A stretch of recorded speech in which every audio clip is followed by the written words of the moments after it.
it, let's talk about it, and then we fix it. I'm just using that as a kind of an analogy. I don't know whether you understand that.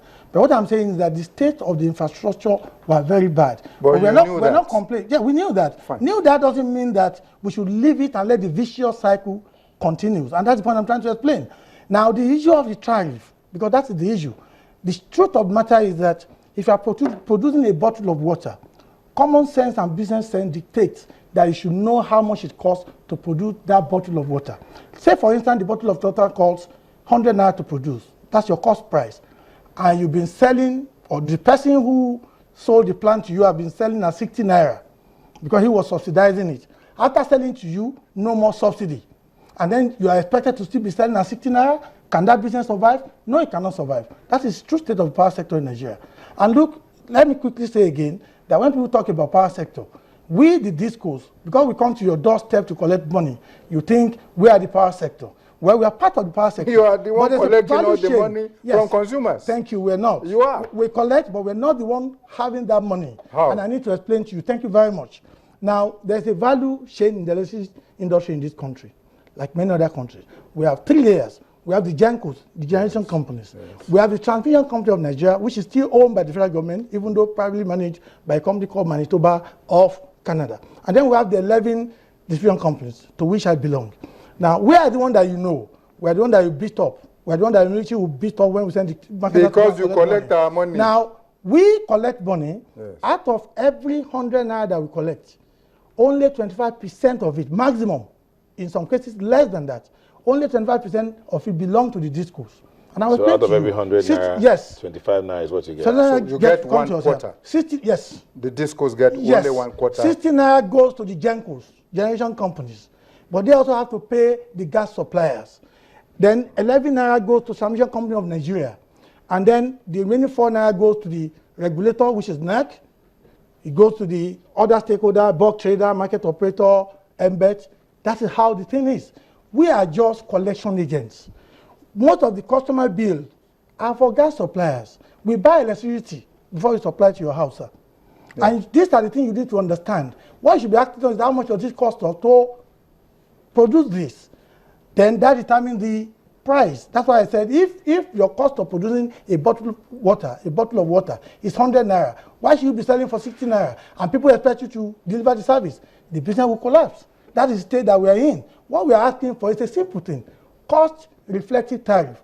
Tariff that will reflect the cost of production. This is a simple thing, for God's sake. And let us be real. But already, unless you want it to continue and you don't love this country, no. Already, darkness. Already,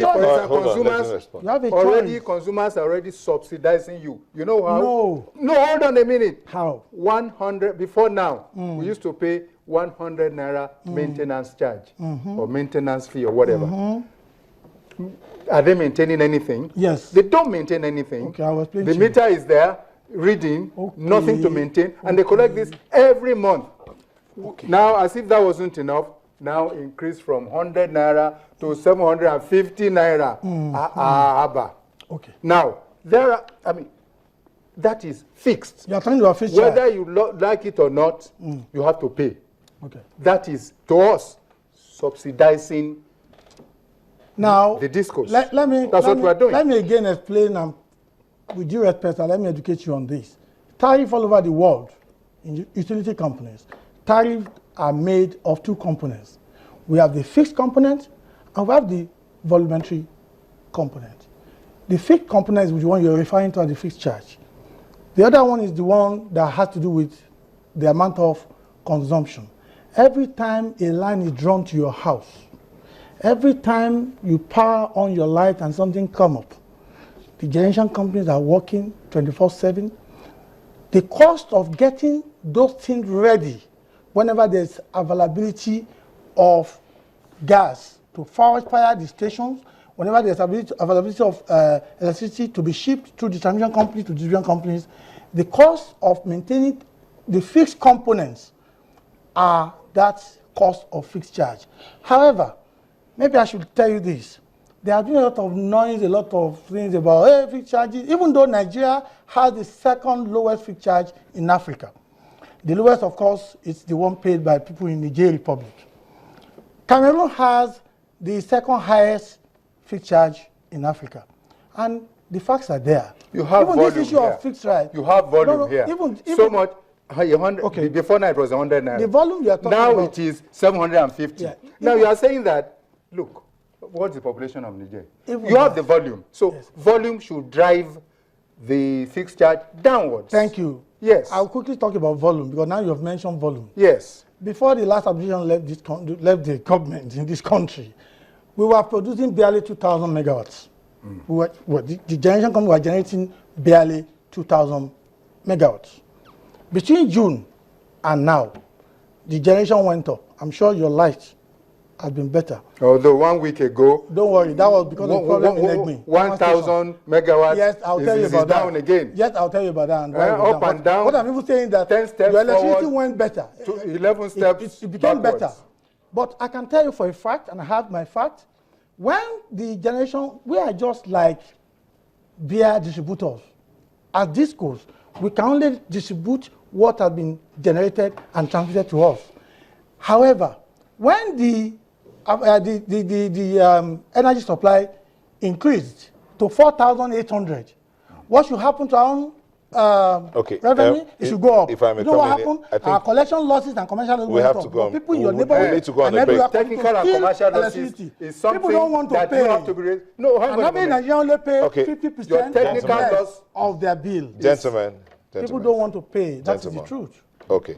You're going to say something Yes. before we go on the quick Yes, break. that your technical loss is your issue. I'm not talking about technical losses. No, you have aggregate technical commercial losses, you have your technical losses and that you no, you have to grapple with. ATC and C, aggregate technical, commercial, and collection losses. Now, your The technical commercial losses loss are is the unproven. one We're that talking you about say consumers, We are talking about energy theft. We're now talking you, about somebody on your you street. now have to guide. I won't want to do your job for you. You now cannot take the sin of Jacob from Abraham. Sorry, you have to guide your equipment so that I don't steal it or whatever. So why should you now say because of technical losses? You have to now estimate me to be on 24,000, on 17,000 per month, when I cannot even finish 5,000 if you give me a prepaid meter. We are coming to that maybe after the break. You said something about maintenance fixed charge. The fixed charge is used for maintaining of infrastructure. Every time you turn on the lights, the cables and all of that, the what do you call it, transformer and all, they are maintained with the It is the fixed formula charge. available to generation companies to be able to make the service available as required. Okay, so it's just that's a component of the tariff. It's a form of tariff. Hold on, but it's a fixed one. It's on its own. And so when you fixed do and voluntary, but when the but increase again, when the if you don't increase want comes in fixed charge, now, no problem. when the increase comes in now, would it be separate from this? Would this also go up, or this is fixed, is on its own? Two things are likely to happen. If at all the fixed charge will be there, it will not be increased. I can assure you that. Okay. But not only that, even most likely, there may not be fixed charges at all. Okay. But Let's look at the tweet. Let's see if we can take some tweets here. Some tweets that have come in because we have to go on that break. Oluwagbenga says, I'm watching this program using a generator and you want me to pay more for what I don't enjoy? Thank you, Gwenga. No way. Dozier Dim says, Mr. Sunday should be honest. A detailed tour of discos we've taken and some PHN staff were their consultants before they were investors. Oni says, is increase in electricity tariff not criminal? Increasing what I'm not getting? You want to answer those ones. Chiemeke says, the increment of electricity bill should be correspondent with improved power supply. Anything less is robbery. That's why I spoke to you earlier about vicious cycle. We have a choice between darkness and light. If Nigeria really want there to be electricity, then we have to be real. Okay. We cannot continue to run the system with a non-cost reflective tariff. Okay. And if you're saying give us power first. Mr. Dutton. Yes. We have to take a break. We'll come back. You start off. Okay. We'll take that moment and we'll come back to continue the conversation. Please don't go away.